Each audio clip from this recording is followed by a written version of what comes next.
It was the end of March in 1922. A cold wind was blowing across the flat farmland of Bavaria in Germany. Andreas Gruber was a 63-year-old man who did not like people, and people did not like him. He stood outside his farmhouse at Hinterkaifeck and looked at the ground. Fresh snow had fallen overnight, and it was perfectly white. But right in the middle of that white field was a line of footprints. The track started at the edge of the woods and led straight toward the farmhouse. Andreas followed them with his eyes. They went all the way to the door of the engine house. He waited for a moment and looked for the tracks that led away. There were none. Someone had walked from the trees into his home, and they never walked back out. He was standing on his own land, but he felt like he was being watched from somewhere inside. Tonight, I have 10 true stories for you. They are all about things that hide in plain sight and wait for the right moment to show themselves. This video is designed with the sound of light rain and white noise to help you relax. If you enjoy these stories, please consider subscribing to the channel and leave a comment to let me know where in the world you are listening from tonight and what time it is there for you. That like button is still there sitting on your screen. It looks harmless and patient, but it has been watching your house for 3 nights now. It knows when you go to bed, and it knows which window you leave unlocked. Go ahead and click it now before it decides to come inside and wait for you in the hallway. Now check your locks and turn off the lights. Get comfortable and let the world outside start to fade away into the dark. The rain has started to fall now. At first it is just a few thin drops hitting the glass like a hand that is not quite sure if it should knock. Then the rhythm gets thicker and heavier and more steady. It is not a loud sound, but it is enough to drown out the noise of the street. It is the kind of sound that makes the walls feel a bit closer. Now, let us go back to that quiet farm in Germany, where the snow is still on the ground. The farm was called Hinterkaifeck. It was a lonely place. Andreas lived there with his wife Cecilia and their grown daughter Victoria. There were also 2 grandchildren. One was 7 years old, and the other was a 2-year-old boy named Joseph. They lived a very private life. They did not have many visitors, and they did not go into town much. The family was known for being wealthy, but they were also known for being very difficult to talk to. A new maid named Maria Baumgartner arrived at the farm on the afternoon of March 31st. She was a bit nervous about the job. The maid who worked there before her had quit suddenly 6 months earlier. That woman told people in the village that the house was haunted. She said she heard voices in the walls and footsteps on the gakmai. Maria did not believe in ghosts, but she kept her coat on as she walked through the cold stone rooms of the house. Andreas was already on edge when Maria arrived. A few days before, he had found a newspaper on his porch that he did not recognize. It was a paper from a city far away, and no one in the house had bought it. Then he noticed that a set of his house keys had gone missing. He checked the locks on the doors, but they were fine. He also found scratches on the lock of the tool shed. It looked like someone had tried to pick it with a piece of wire. The sun went down early that evening. The family sat down for dinner, and then they began to get ready for bed. It was a normal night on the farm. The cows were in the barn, and the chickens were locked up. Everything was in its place. But the house felt heavy. The air inside the rooms was still and cold. Andreas went to the window one last time to look at the woods. The footprints from a few days ago were mostly gone, but the woods still looked black. At some point in the night, a noise came from the barn. It was a loud thumping sound, like something heavy had fallen over. Andreas put on his boots and grabbed a lantern. He did not wake his wife or his daughter. He walked out of the kitchen and into the long hallway that connected the house to the barn. The air in the barn smelled like old hay and wet fur. He held the lantern high and called out, but there was no answer. Only the cattle shifted in their stalls. In this part of Germany, the farms were built, so the house and the barn were one big building. There is a single internal hallway that connects the living room to the cow stalls. This allows the farmers to take care of their animals in the winter without having to go outside into the snow. It is a very efficient way to build a home. But it also means that the entire structure is open. If a person gets inside the barn, they are already inside the house. Andreas walked deeper into the barn toward the back corner. The light from his lantern hit the wooden pillars and made long shadows on the walls. He stopped near a pile of hay and listened. There was a faint scratching sound coming from up above. It sounded like it was coming from the floorboards of the gakmai. He turned his head and saw a shadow move. It was quick and it was low to the ground. He stepped forward to see better, and then the light went out. The rest of the family heard nothing. One by one, they went out to the barn to look for him. First, his wife Cecilia walked into the dark. Then their daughter Victoria went to see why her parents had not come back. Even the 7-year-old girl followed them. None of them returned to the house. The barn was a trap, and it was working perfectly. The killer was standing in the shadows with a heavy tool. He waited for each person to walk into the dark, and then he struck. After the family was gone, the killer walked back into the kitchen. He was not in a hurry. He sat down at the table and ate some of the bread and meat that was left over from dinner.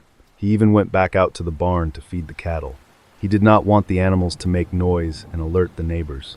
For the next 3 days, he lived in the house, he slept in the beds, and he kept the fires burning in the stoves so that smoke would come out of the chimney. The neighbors saw the smoke and they thought the family was just busy with work. They saw lights moving in the windows at night. One man walked past the farm and saw a stranger standing near the edge of the woods, but he did not think much of it. It was not until April 4th that people became worried. The 7-year-old girl had not been to school, and the mail was piling up. A group of men from the village decided to walk over and check on them. Lorenz Schlittenbauer was the first one to enter the barn. He pushed open the heavy wooden door, and the smell hit him immediately. It was the smell of death and old blood. He looked down and saw a pile of hay near the entrance. There was a human foot sticking out from under the straw. He reached down and pulled the hay away. He found the bodies of Andreas, his wife, and their daughter. They were all stacked on top of each other in a neat pile. The little girl was there too. Her throat had been cut and her hair was clotted with dried blood. When the doctor examined her later, he said she had been alive for several hours after the attack. She had spent her final moments lying in the dark barn, pulling out clumps of her own hair in fear. The search continued into the house where they found the new maid Maria. She had been killed in her bedroom before she even had the chance to unpack her bags. The youngest child, Joseph, was found in his crib in his mother's bedroom. He was only 2 years old. The killer had walked into the room and killed the boy while he was sleeping. There was no struggle and no mess. It was a very precise and very cold act. The men who found him had to step outside to catch their breath. They could not understand how someone could do this and then stay in the house for days while the bodies were still warm. Kensat arrived from Munich and started a massive investigation. They found that the killer had been living on the Gakmai for at least a week before the murders. They found a nest made of hay and several piles of human waste. The killer had carved a small hole in the floorboards so he could look down into the kitchen and watch the family eat. He had been listening to their conversations and learning their schedules while he waited for the right night. The weapon was found hidden under the floorboards of the Gakmai a year later. It was a heavy kwuk chim that belonged to Andreas. It had been used with great force to crush the skulls of every victim. The police questioned hundreds of people, including Lorenz, the man who found the bodies. Many people suspected him because he had been in a relationship with Victoria and they had been arguing about money. But there was never enough evidence to charge him. One of the strangest things the police found was that nothing had been stolen. Andreas was known to keep a large amount of cash in the house, but the killer did not touch it. The jewelry was still in the drawers, and the expensive tools were still in the shed. This was not a robbery. This was something else. It was as if the killer just wanted to remove the family from the map and then take over their life for a few quiet days. The victims were buried, but their heads were sent to Munich for study. Kensat even brought in psychics to look at the skulls to see if they could sense who the killer was. This was a common practice at the time when traditional science failed. The psychics said they could feel a great darkness, but they could not give a name. Eventually, the skulls were lost during the chaos of the Second World War. The family was buried without their heads. Today, the farm at Hinterkaifeck is gone. The neighbors were so disturbed by what happened that they tore the buildings down and plowed the land. Now it is just an open field with a small stone monument. People still visit the site and leave flowers, but most stay away after the sun goes down. They say that if you stand in the middle of the field on a quiet night, you can still hear the sound of footsteps walking on a floor that no longer exists. The mystery remains unsolved. No one was ever arrested, and no one ever confessed to the crime. The files are still in the police archives, but they are yellow and brittle with age. It is a story that has no ending and no satisfaction. It is just a record of a family that was watched from the dark until the dark finally came inside. The blood in the barn has long since dried and turned to dust, but the cold feeling remains. As the memory of that farm fades away, we move from the frozen fields of Germany to the warm waters of the southern hemisphere. The air is different here, and the danger takes a different shape. Instead of a figure in a gakmai, it is something that swims beneath the waves. A large predator was caught in the ocean near Sydney, and it was brought to a public aquarium to be an attraction for the weekend crowds.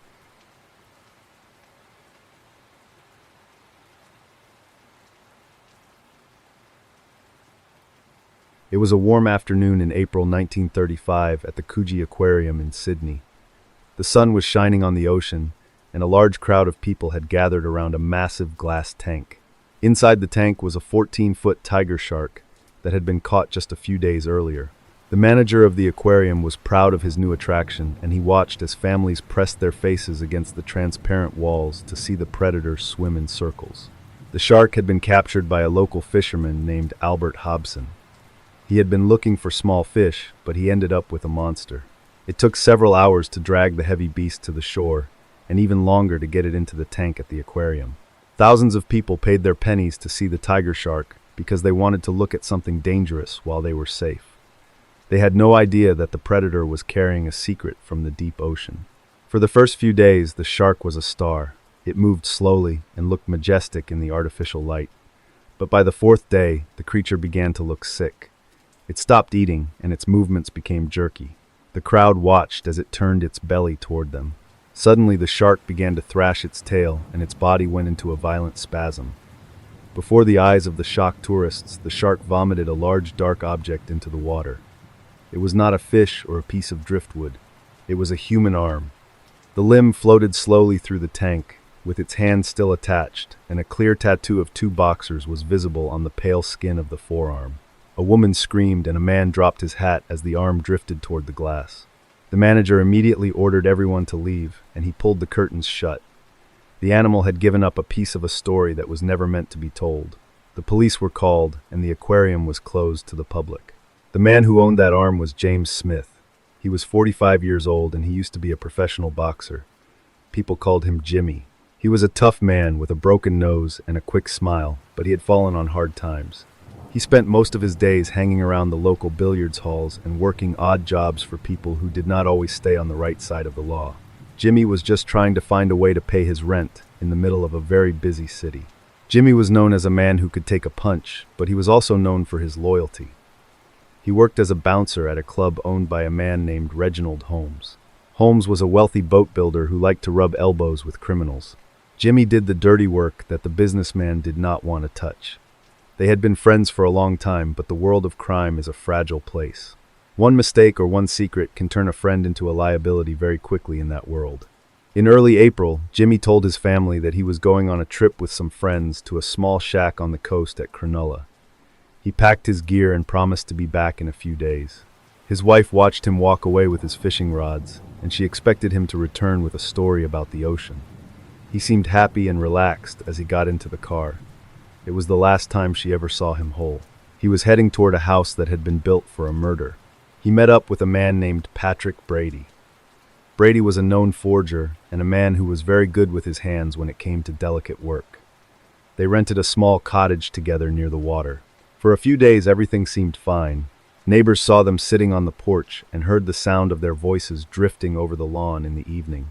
It was a quiet holiday for two men who usually spent their time in the dark corners of the city where no one watched. The cottage was a lonely place, surrounded by salt brush and sand.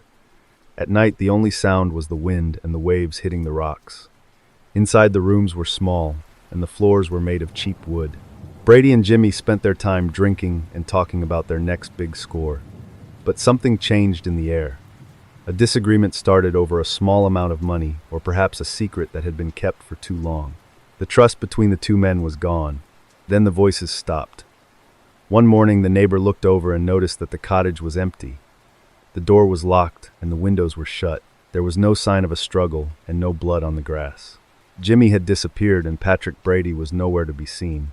A few days later, a small boat that he had used was found drifting in the bay.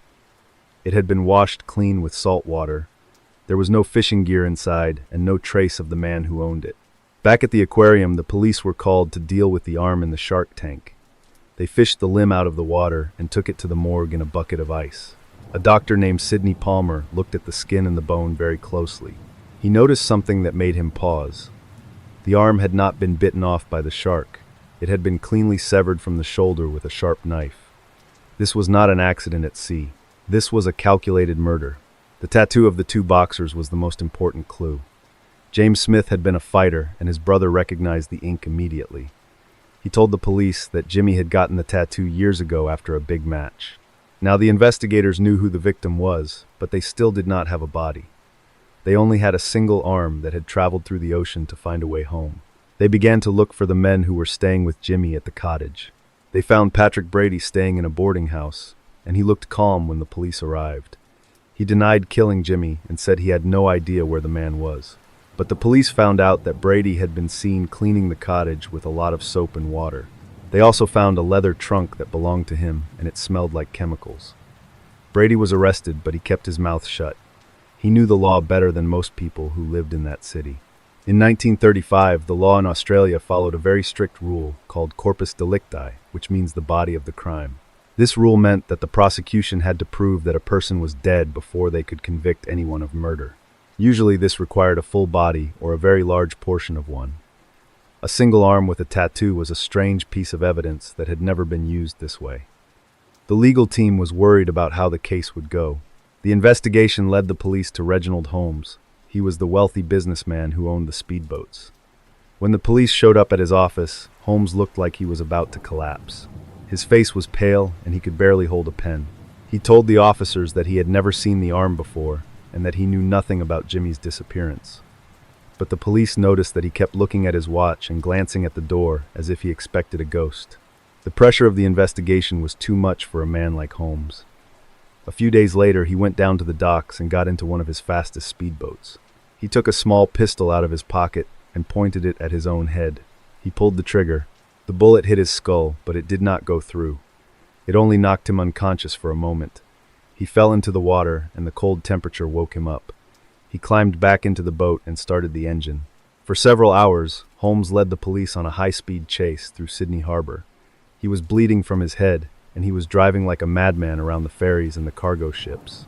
People on the shore watched as the white boat bounced over the waves with police sirens wailing behind it. It was a scene from a movie, but the blood on the deck was real. Eventually he ran out of fuel, and his boat drifted to a stop near the bridge, where he surrendered. Holmes decided to talk because he was afraid that Brady would come after him. He told the police that Brady had shown up at his house late one night. The man was holding a leather suitcase, and he looked like a devil.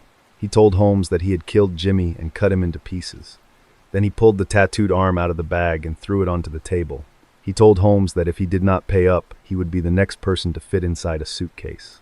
According to the story that Holmes told the police, the arm was meant to be a warning. He said that the man eventually took the limb back and threw it into the ocean tied to a heavy weight. By some miracle of nature, the weight had come loose and the shark had been swimming nearby. The creature had swallowed the evidence, and then it had been caught by a fisherman. It was a chain of events that no criminal could have ever planned for in 1,000 years. Holmes promised to tell the whole story in court. He was the only witness who could connect Patrick Brady to the death of Jimmy Smith. The police felt they finally had a solid case, despite the fact that they still had not found the rest of the body. They put Holmes under guard and waited for the trial to begin. They thought they were safe because they had the man who saw the arm on the table. But the city of Sydney was still a dangerous place for a witness. The morning the trial was supposed to start, the police went to the docks to pick up Holmes. They found his car parked in a quiet street near the bridge. Holmes was sitting in the front seat with his head slumped against the window. He had been shot 3 times in the chest at close range. The man who was going to tell the truth was now a corpse. There were no witnesses left, and no one saw the killer walk away into the morning light after the job was done. Without the testimony of Reginald Holmes, the case against Patrick Brady fell apart completely. The defense lawyers stood up in the courtroom and argued that there was no proof that Jimmy Smith was even dead. They said for all the jury knew Jimmy could be living in another country, and the arm could have been removed in an accident. It was a bold claim, but the legal rules were very clear. You cannot have a murder trial without a body for the doctors to examine. The judge looked at the single tattooed arm sitting in a jar of preservative on the table. It was a grisly sight, but it was not enough to send a man to the gallows. He told the jury that the law did not allow him to continue with the trial. Patrick Brady was found not guilty, and he walked out of the courtroom a free man. He lived for many years after that, and he never admitted to knowing anything about what happened to the man with the tattooed arm. The rest of Jimmy Smith was never found. The ocean had kept the secret of where the rest of his pieces went. The only part of him that ever returned was the arm that the shark decided it did not want to keep. It was a 1,000,000 to 1 chance that the shark was caught, and a 1,000,000 to 1 shot that it vomited out the evidence in front of a crowd of people. But even with all that luck, the killer still found a way to win in the end, without a body. If you stand near the old aquarium site today, you can almost smell the thick scent of salt water and the metallic tang of the fish guts used for bait. The glass of the tanks was thick and green, and it distorted everything behind it. Imagine looking through that panel and seeing the white flesh of the arm slowly turning as the shark moved. It was a cold and wet piece of a person that should have been buried, but was instead put on display for everyone to see. The aquarium manager eventually closed the doors, and the tiger shark died not long after. It gave up its secret. They opened the shark up to see if there was anything else inside, but there were only small fish and bones. The arm was the only thing that mattered. It was buried in a small grave with a simple marker. It is the only part of Jimmy Smith that has a resting place.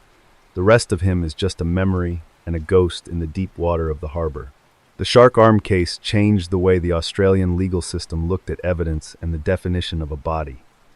It showed that the old rules were not enough for the strange things that can happen in the real world. Today, people still talk about the shark that gave up a killer's secret. But the real secret died with the man in the car and the man in the cottage. Jimmy Smith is still out there, somewhere beneath the waves where the light does not reach. The memory of that tattooed arm fading into the dark water is hard to shake. It was a message from the dead that almost worked. We are going to move now from the bright coast of Australia to the gray streets of Tokyo. The threat there did not come from a shark in a tank, but from a man with a medical armband and a small glass bottle. He walked into a bank with a polite smile and a deadly request that no one dared to refuse.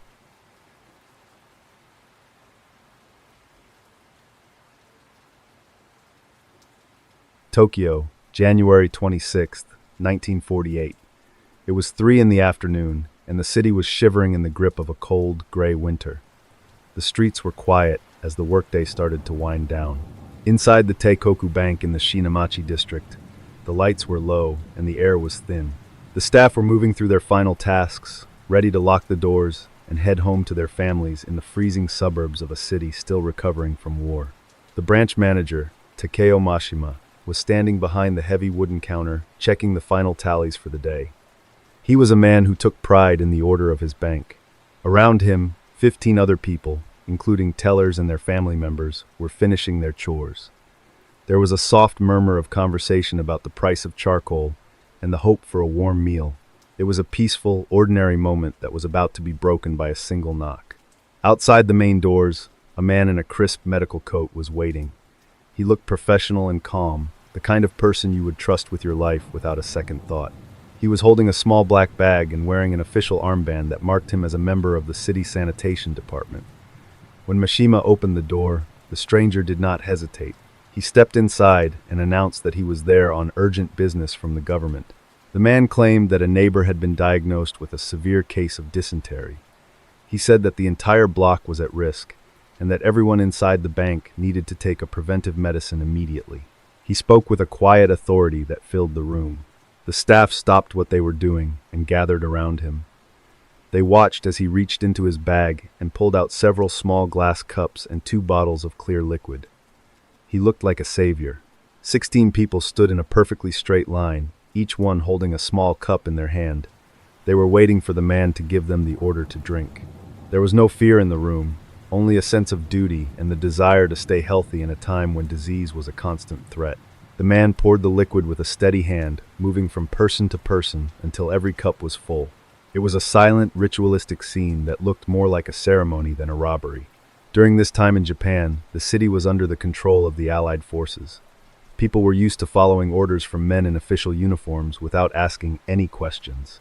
When someone showed a badge or a government armband, it was more than just identification. It was an absolute command that you did not ignore. This deep respect for authority made the bank staff feel safe even when a stranger walked into their private space and told them to swallow an unknown chemical. The doctor told them there were 2 doses. He explained that the first one was the strongest and needed to be swallowed quickly to protect their teeth from the acid. He even took a small sip himself to show them it was safe. Following his lead, the 16 employees and their family members raised their cups. They did not hesitate. They believed they were following a medical protocol that would save their lives. They had no reason to believe the man was lying to them. The glass of the small cup feels cold against your bottom lip, and you can smell a faint, sharp scent like crushed almonds rising from the clear liquid. You tilt your head back and feel the fluid slide over your tongue, leaving a sudden metallic bitterness in its wake. Your throat tightens instinctively as you swallow, and for a split second, the only sound in the entire room is the soft, rhythmic breathing of 16 people doing exactly the same thing at the same time. For a few seconds, the room remained completely silent. The staff waited for the second dose, but the man in the white coat just stood there, watching them. He was looking at his wristwatch, counting the seconds. Then Mishima tried to speak, but his voice was gone. His legs gave out, and he collapsed onto the floor. Within moments, the other 15 people began to fall. They were clutching their throats and gasping for air as their bodies began to fail them. The clear liquid was not medicine. It was a sophisticated and deadly poison. As the victims lay dying on the floor, the man in the white coat did not offer any help. He did not call for an ambulance. Instead, he stepped over the twitching bodies and walked behind the counter. He moved with the cold precision of a soldier. He gathered up 160,000 yen in cash and several checks. Then he walked out the front door and disappeared into the winter fog. One woman managed to crawl toward the street. She was drifting in and out of consciousness, but she reached the sidewalk and began to scream for help. When the police arrived, they found a house of horrors. 12 people were already dead, their faces twisted in pain. 4 others were barely clinging to life. The killer had been so efficient that some of the victims still had their cups clutched in their hands. The robbery had taken less than 10 minutes to complete. The investigation was one of the largest in the history of the Tokyo police. They found that the killer had used a specific type of cyanide that required expert knowledge to handle. This led the detectives to believe that the perpetrator was not a common criminal, but someone with a background in chemistry or medicine. They began to look into former members of the Japanese military who had worked with chemical weapons during the war, searching for a man who fit the description. The most important clue was a name card. The killer had given a card to Mashima before the poisoning began. It belonged to a doctor named Shigeru Matsui. When the police found the real Dr. Matsui, he was shocked. He had a perfect alibi, but he told the police that he had exchanged his card with dozens of people over the past year. In Japanese culture, the exchange of maishi, or business cards, is a constant and formal part of every meeting between professionals. The police tracked down every single person who had received a card from Dr. Matsui. This led them to a man named Sadamichi Hirasawa. He was a well-known tempera painter who had a reputation for being talented, but often short on money.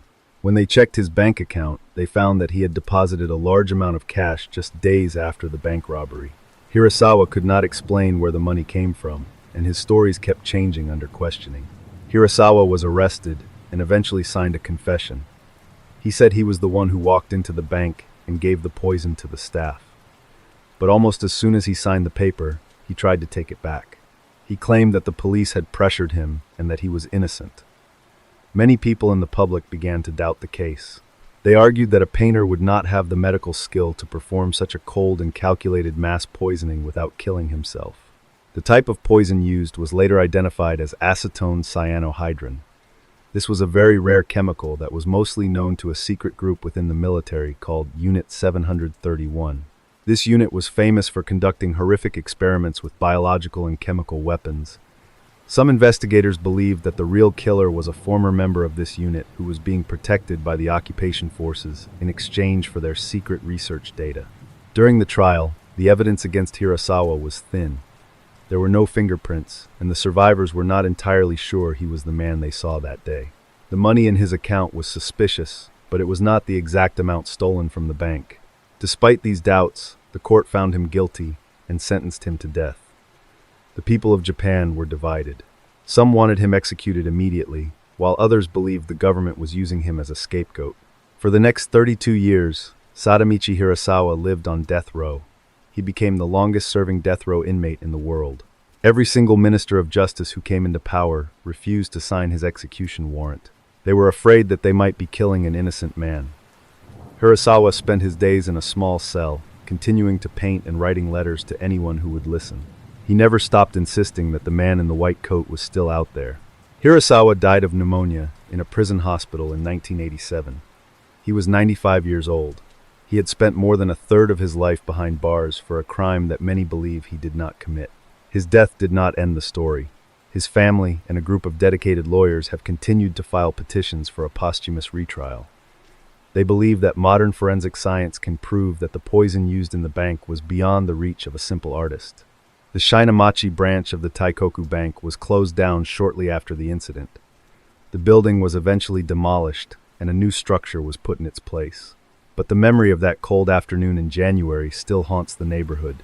It is a reminder of how easily a uniform and a calm voice can lead people toward their own destruction.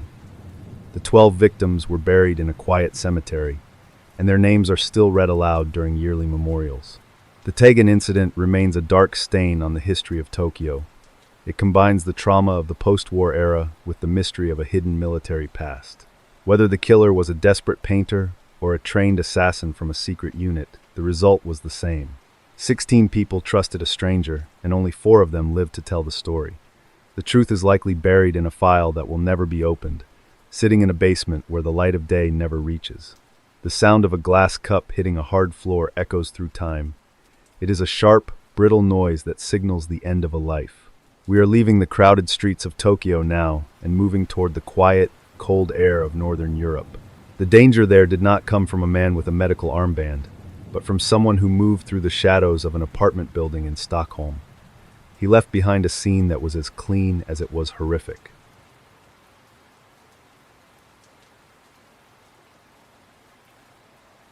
The door to apartment number 42 was heavy and dark. Detective John Berg stood in the hallway of the Atlas district in Stockholm and waited for the locksmith to finish his work. It was May 1932, and the air in the building was thick with the smell of old cooking and damp wood. A neighbor had called the police because she had not seen the woman who lived inside for 3 days. The building was usually loud, but now it was silent. The lock finally clicked, and the door swung open slowly. Berg stepped into the small room and immediately noticed how neat everything was. There was no sign of a struggle. A lamp was still burning on the bedside table, and a book lay open on the pillow. The curtains were drawn tight, so the only light came from the hallway behind him. He walked further into the room, and his boots made a soft thud on the clean wooden floor. Then he saw the woman on the bed. Lily Lindestrom was lying on the bed, with her face turned away from the door. She was 32 years old, and she lived alone in this tiny space. At first, Berg thought she was just sleeping, but when he moved closer, he saw the dark stain on the pillow. Her head had been struck with a heavy object, and the wound was deep. But what stopped the detective in his tracks was the color of her skin. It was not the usual gray of a corpse. It was as white as a piece of marble. Berg looked down at the floor next to the bed and saw something that did not belong in a bedroom. It was a copper gravy ladle from the kitchen. It was sitting on a small rug, and it looked like it had been placed there with great care. When he picked it up, he saw a thin layer of dark residue inside the bowl of the spoon. He looked back at Lily and realized that there were no other bloodstains in the room. The apartment was as clean as if a maid had just finished her work. Lily was a woman who was trying to survive in a hard city. She was a mother, but her daughter did not live with her in the Atlas district. To pay her bills, she worked as a call girl. Her neighbors knew what she did for a living, but they did not judge her. She was quiet, and she always paid her rent on time. Her life was a series of quick meetings with strangers who came and went through that dark door. She kept a small diary with names and times, but most entries were just initials. The Atlas district was built for the working class, and the apartments were designed to be very small and efficient. Every square inch was used, and the walls were made of thick brick and plaster. This architectural choice meant that the building was remarkably quiet. You could stand in the hallway and have no idea what was happening just a few inches away on the other side of the door. This privacy was good for Lily's business, but it was also a perfect environment for a predator. Berg turned off the bedside lamp and used his heavy metal flashlight to scan the room. The beam of light moved slowly over the folded clothes on the chair and then rested on Lily's arm.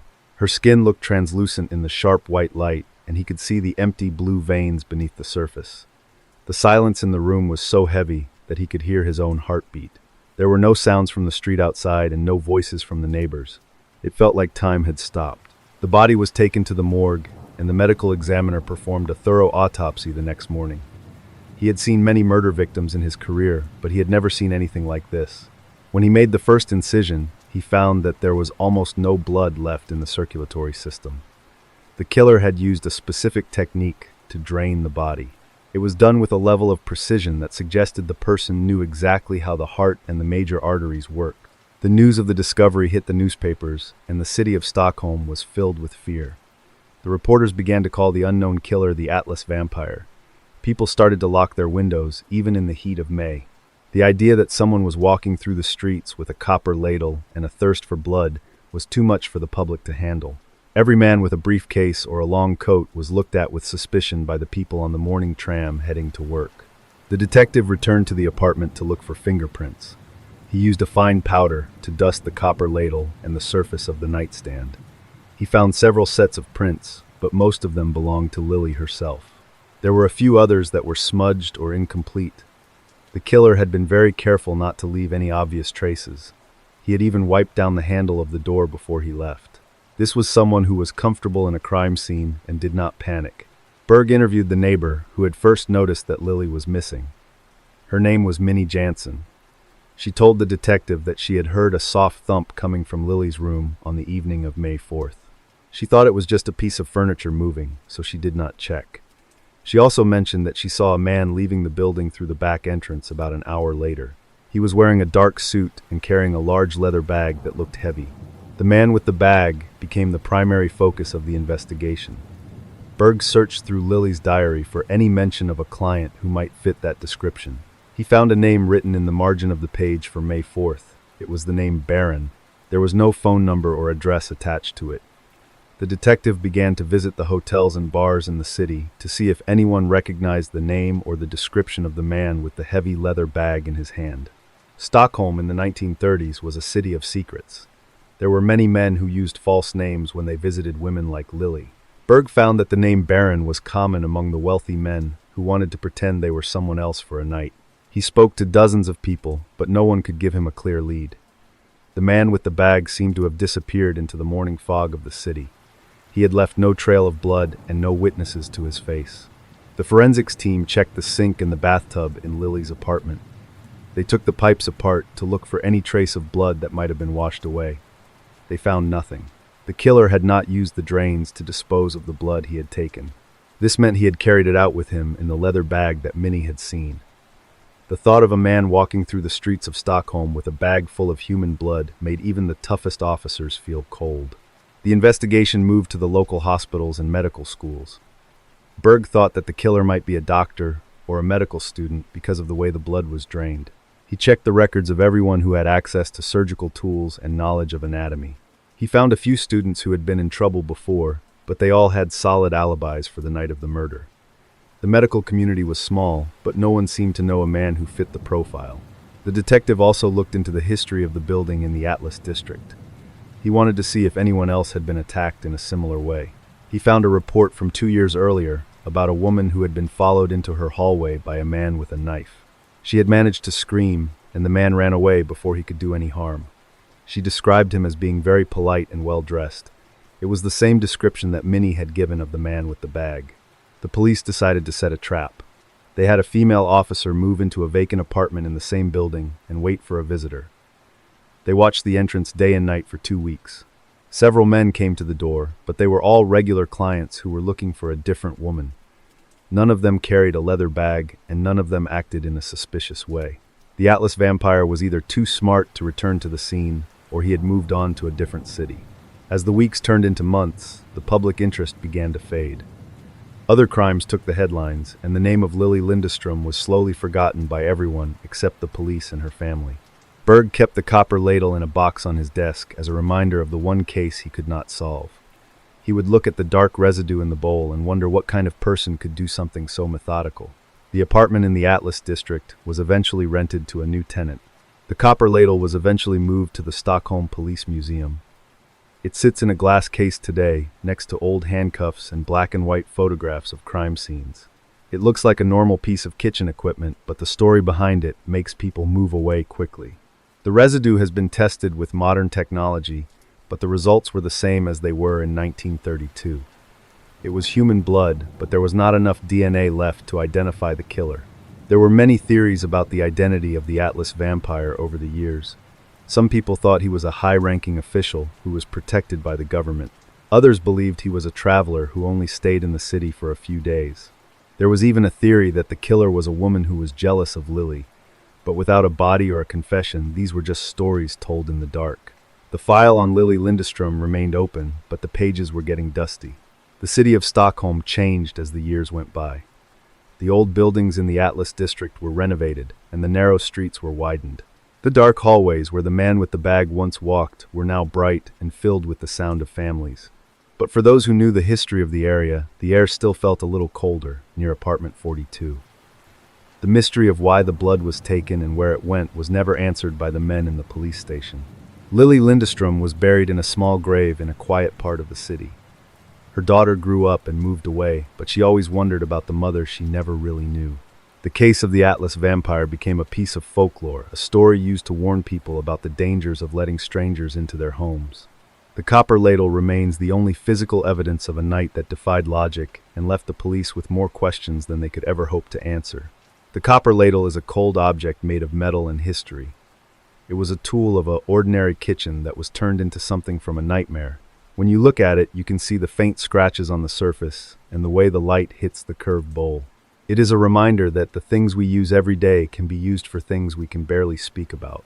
The silence of that apartment in May 1932 is still there if you know how to listen for it. The case remains a mystery, and the man with the leather bag is long gone.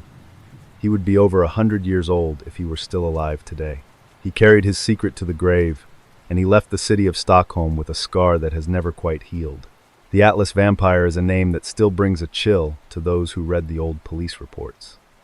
It is a story of a predator who was too clean to be caught and a victim who was left with nothing. The light reflected on the copper ladle is the same light that shines on the ocean thousands of miles away.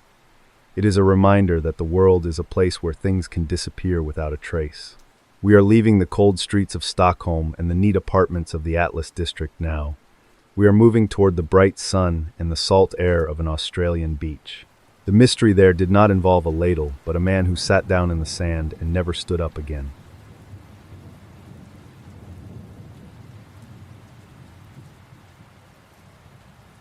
It was just before 7 in the morning on New Year's Day in 1948.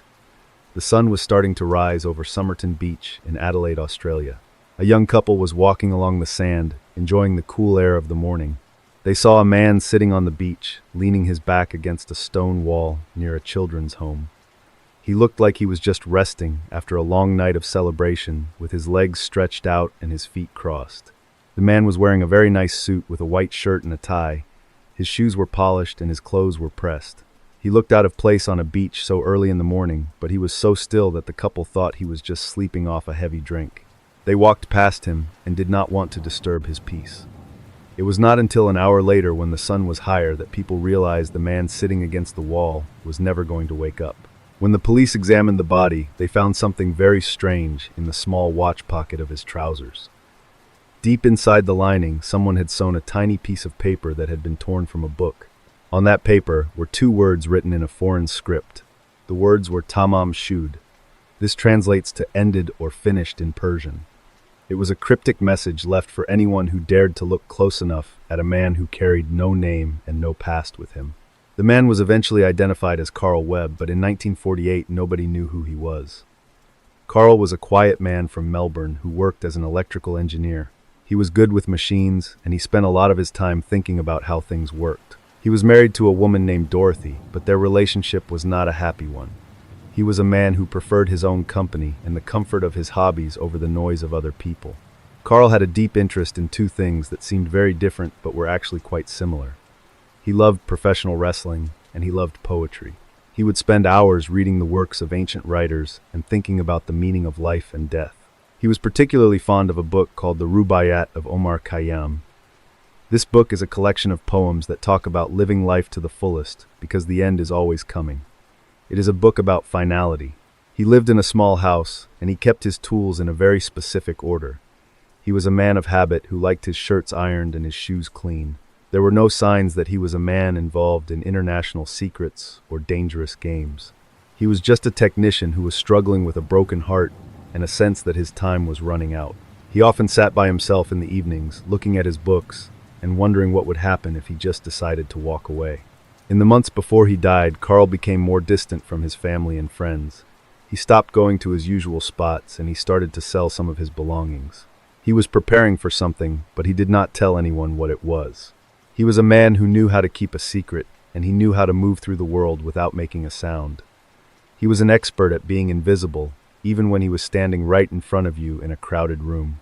He packed a small brown suitcase with the things he thought he would need. He put in his shaving kit, some extra clothes, and a pair of scissors. He was meticulous about every detail. He did not want anything to link him back to his old life in Melbourne.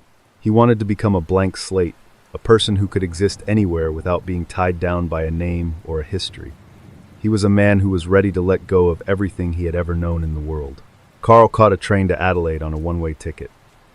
He arrived at the station and left his suitcase in the cloakroom.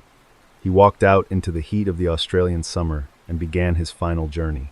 He did not call anyone, and he did not check into a hotel. He just walked through the streets looking like any other businessman on a trip. He was a man with a destination in mind, but it was a place that did not appear on any map of the city. When the detectives looked through his pockets, they found a bus ticket and a pack of cigarettes, but there was no wallet and no identification. Then they looked at his clothes and found something even more unsettling. Every single label had been carefully cut out of his suit, his shirt, and even his underwear. There was no brand name and no store tag to show where the clothes had been bought. It was as if someone had spent hours making sure he could not be traced. They checked the suitcase he left at the train station and found the same thing. The name on the bag had been scratched off, and all the tags on the spare clothes inside were gone. The only thing that was not a generic item was a spool of orange thread that was a very rare type not sold in Australia. This same thread had been used to repair the pocket where the Tamam Shud paper was found. The man had prepared his disappearance with the skill of a professional. The autopsy was performed by a doctor who was baffled by what he saw. The man was in excellent physical condition for his age. His heart was strong and his muscles were well developed. However, his stomach and his brain were filled with blood, as if he had been poisoned. But when the lab ran tests for all the known toxins of the time, they found nothing. There was no arsenic and no cyanide. It was as if his body had simply decided to stop working for no reason. The doctors suspected that a very rare and fast-acting poison had been used. There were chemicals available in 1948 that could kill a man in minutes and then vanish from the blood before an autopsy could be performed. These were not the kinds of things a normal person could find at a local pharmacy. This led the police to believe that the man on the beach was not just a lonely engineer, but perhaps someone involved in something much darker. As the man sat there in the sand, his body was going through a total system failure. The sand feels fine and cold as it slips into the gaps between your toes and the heavy wool of your trousers. You can hear the steady rhythm of the waves hitting the shore and the distant sound of a bird calling out in the dark. The wind is sharp and it bites at your skin because there are no labels to protect you and no name to keep you warm against the coming night. The police decided to circulate his photograph in the newspapers to see if anyone recognized him. Thousands of people looked at his face, but no one came forward to claim him. He became known as the Somerton Man. He was a mystery that gripped the entire country. Was he a sailor who had fallen off a ship, or was he a husband who had simply had enough of his life? The more the police dug into the case, the more questions they had about his final hours. Months later, a man came forward and said he had found a copy of the Rue Bruyère in the back seat of his car around the time of the death. The car had been parked near the beach, and the doors were unlocked. When the police looked at the very last page of that book, they saw that the words Tamam Shud had been torn out. The paper matched the scrap found in the man's pocket perfectly. They had found the source of the message, but the book held even more secrets. On the back cover of the book, there were 5 lines of capital letters that looked like a code. They were written in pencil, and some of the letters had been crossed out as if the writer was trying to solve a puzzle. To this day, some of the best cryptographers in the world have tried to crack the Somerton Man code, but no one has succeeded. It is a series of letters that seems to have no pattern and no meaning, unless you have the key that was lost forever. Next to the code was a phone number that was not listed in the directory. The detectives called the number, and it led them to a house just a few minutes' walk from where the body was found. A young nurse named Jessica Thompson lived there. She was a quiet woman who seemed very nervous when the police showed up at her door. She denied knowing the man on the beach, but her reaction when she saw his face told a very different story to the officers. The Rubaiyat of Omar Khayyam is more than just a book of poems in this story. It represents a specific type of fatalism that was common in the early 20th century. The phrase Tamam Shud is the literal end of the text, and it signifies that the story is over and the cup is empty. For a man who felt that his life had no more meaning, choosing this specific book was a way to communicate a finality that words alone could not express to the world. When Jessica Thompson was shown a plaster cast of the dead man's face, she nearly fainted. She clutched the edge of the table and looked away, refusing to look at the bust again. She told the police that she had once given a copy of that same book to a man she knew, but she claimed his name was not Carl Webb. She was clearly hiding something, but the police could not force her to talk. She carried her secret with her for the rest of her long and quiet life. The theory of a secret love affair began to take shape. People wondered if Carl had come to Adelaide to find Jessica, and if she had rejected him one last time. Or perhaps they were both involved in something more dangerous. The Cold War was just beginning, and the area near Adelaide was home to top-secret military testing sites. The idea that the Somerton Man was a spy who had been liquidated by his own people became the most popular theory for 70 years. The police even looked into the possibility that he was a Russian agent who had been sent to monitor the rocket range at Woomera. His physical fitness, his lack of identity, and the mysterious code all pointed toward a life of espionage. But there were no records of anyone fitting his description in the files of the intelligence agencies. He was a ghost in a nice suit, and he had left the world behind without leaving a single footprint for the law to follow. His body was eventually buried in the West Terrace Cemetery in Adelaide. A simple headstone was placed over his grave with the words, "Here lies the unknown man who was found at Somerton Beach." For decades, people would visit the site and leave flowers or copies of the Rubaiyat. He became a symbol of the mysteries that remain unsolved and the people who vanish into the cracks of society. The case was never closed, and the file was moved to a cold storage room. In the year 2022, a professor named Derek Abbott used the latest DNA technology to finally solve the mystery of his name. He used hair that had been trapped in the plaster bust of the man to trace his family tree. The results were clear, and they were shocking to the people who believed in the spy theories. The man was Carl Webb, an ordinary electrical engineer from Melbourne. He was not a secret agent or a professional assassin from a foreign land. The DNA showed that Carl had relatives living in Australia who had no idea that their long-lost cousin was the famous Somerton Man. He had simply disappeared from their lives one day, and they assumed he had gone off to start over somewhere else. The discovery brought an end to the wild theories of international intrigue, but it opened up a new kind of sadness. It was the story of a man who felt so alone that he chose to die without a name. The items found in his suitcase now made more sense. The tools were for his work as an engineer, and the thread was likely something he used to maintain his own clothes because he lived a solitary life. He was a man who took care of himself, and he did not want to be a burden to anyone. He had lived a small and quiet life in Melbourne, and he had died a small and quiet death in Adelaide. The mystery of the code and the labels was still there, but the man was real. Even with a name, the biggest question of all remains: why did he do it?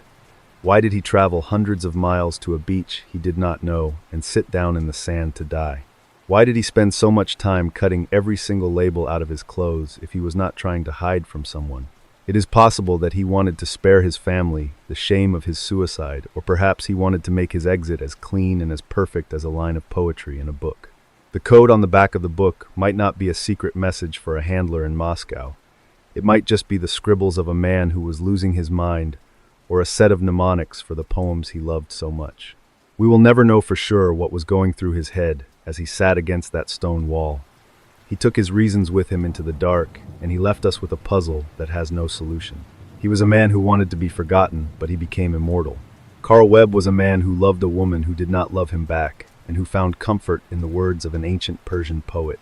He likely died from a natural heart failure, or a self-administered dose of a substance that the doctors of 1948 could not detect. He was a human being with a family and a job and a set of favorite shoes. He was not a ghost or a legend until he decided to stop being Carl Webb and start being a mystery. His identity is no longer a secret, but the tragedy of his final night is still there. He sat on that beach and watched the stars while his heart slowly slowed down to a stop.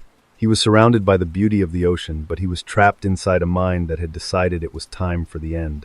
The words Tamam Shud were the perfect choice for a man who wanted to close the book on a life that had become too heavy for him to carry any further. The headstone in Adelaide will eventually be changed to reflect his real name. Carl Webb will finally have his place back in the world. The mystery of the Somerton Man is officially over, but the story of the man who died alone on the sand will be told for a long time. It is a reminder that everyone has a secret, and every blank face in the crowd has a history that is worth knowing. The unknown man is unknown no more, but he is still just as silent.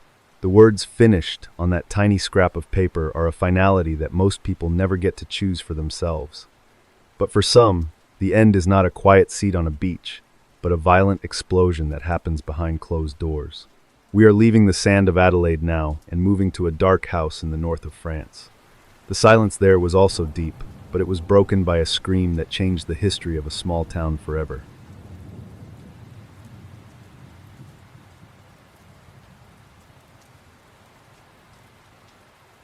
The street called Rue Bruyère was quiet on the evening of February 2, 1933. René Lancelin was walking toward his home at number 6 with his hands in his pockets to keep them warm against the winter air. He was a retired lawyer who liked his routines and his comfort.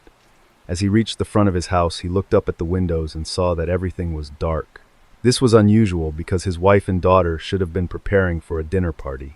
He tried the front door, but the heavy bolt was turned from the inside. He walked around to the back and found the gate locked as well. He called out for his wife Leonie and his daughter Genevieve, but there was no answer from the dark house.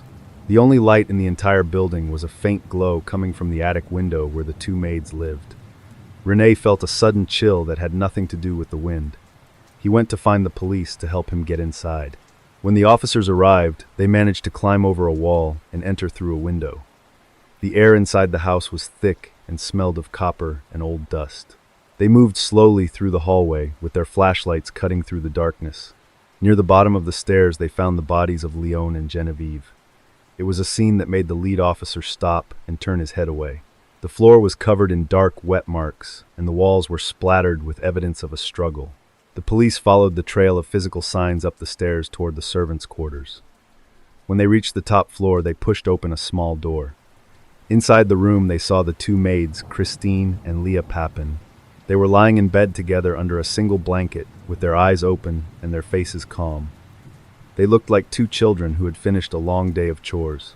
Their clothes were clean, and their hair was brushed as if nothing at all had happened in the hallway below. Christine was 28 years old, and her sister Leah was 21. They had worked for the Lancelin family for 7 years, and everyone in the town of Le Mans thought they were the perfect servants. They were quiet, and they never went out to the bars or the local dances. They spent all their time together in a world of two people, where no one else was allowed to enter. They were so efficient and so silent that the family often forgot they were even in the room with them. The sisters were like ghosts moving through the large house. They knew every creak in the floorboards and every stain on the fine china. They spent their days ironing lace and polishing silver until it shone like a mirror. Their mother was a distant woman who only cared about the money they sent home every month. Christine and Leah did not have friends, and they did not have lovers. They only had their work and the secret language they spoke when they were alone in their attic. In 1933, the social hierarchy in France was built on a foundation of absolute silence between the classes. Domestic servants were expected to be invisible tools that functioned without emotion or personal history. They lived in small rooms under the roof, and they moved through the main house like shadows. This isolation created a deep psychological pressure that was never discussed in public. The masters and the servants lived in the same space, but they inhabited two different worlds. The day of the incident began with a small physical failure. Christine was using the electric iron to press a dress for the evening when the cord began to spark. The iron shorted out and the electricity in the entire house failed. The lights went out and the heat stopped working in the middle of a cold winter afternoon. For a woman like Christine, who found her identity in the perfection of her work, this small malfunction was a sign that the order of her universe was starting to collapse. When Leonie Lancelin and her daughter returned home, they found the house in total darkness. They were tired from their trip to town, and they were frustrated that the preparations for the party had stopped. Leonie was known for being a strict mistress who expected the impossible from her staff. She confronted the sisters in the hallway near the stairs. The darkness made the small space feel even tighter. The words that were spoken next were never recorded, but the reaction was immediate and violent. The police investigation found a heavy pewter pitcher and a kitchen knife near the bodies. These were the tools of a house that had been turned into weapons of war. The officers noted that the physical marks on the victims were so severe that it was hard to identify them at first. The injuries were not random acts of anger, but looked like a systematic attempt to erase the identity of the two women. The brutality of the scene was a shocking contrast to the quiet reputation of the Papin Sisters. There is a sound that a heavy metal object makes when it hits a solid surface in a quiet room, and it is a dull thud that vibrates in the floorboards. You can feel the vibration in the soles of your feet as the lights flicker and then die completely. The smell of burning fabric from the broken iron hangs in the air and mixes with the scent of floor wax and old perfume. You are standing in a narrow hallway where the walls are too close, and the only way out is through the people who own your time. After the act was finished, the sisters did not try to escape through the back gate or hide in the basement. They went to the kitchen and washed their hands and their faces until every trace of the hallway was gone. They changed into their nightgowns and folded their work clothes neatly on a chair. They acted as if they had simply reached the end of their shift. When the police found them, they did not fight. They just sat up in bed and admitted that they were the ones who had done it. The trial of the Papin sisters became a sensation across all of France, and the newspapers filled their pages with every detail.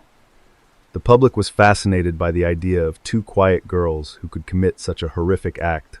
Some people saw them as monsters, while others saw them as victims of a cruel class system that had pushed them to the breaking point. The sisters sat in the courtroom with their hands folded, and they looked like they were waiting for a command that would never come.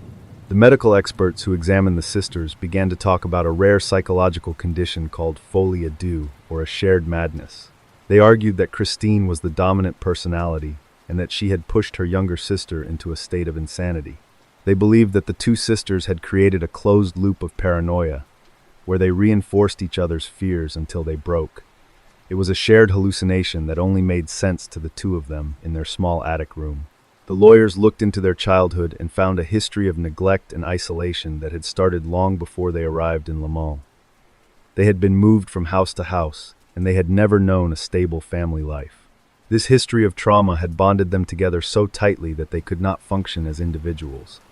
They were a single unit of pain that had finally exploded after years of being silent.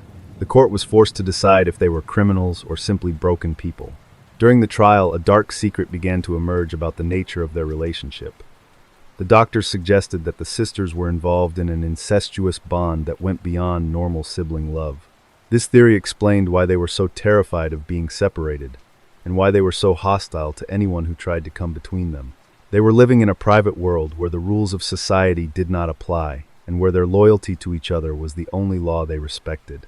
The climax of the story happened in the prison cell, where the sisters were held before the final verdict. Christine began to lose her mind because she was not allowed to see Leah.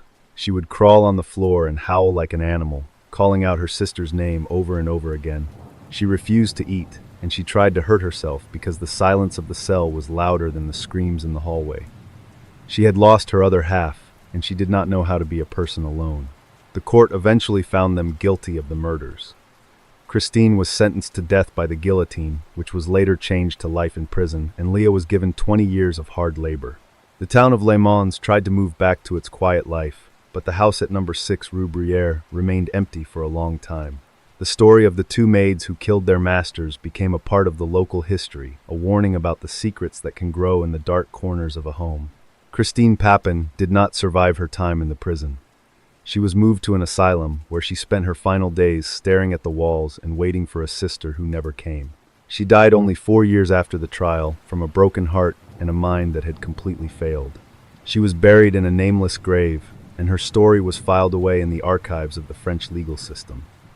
She was a woman who had tried to iron out the wrinkles of her life until the whole fabric caught fire. Leah Papin served her full sentence and was released in the early 1950s.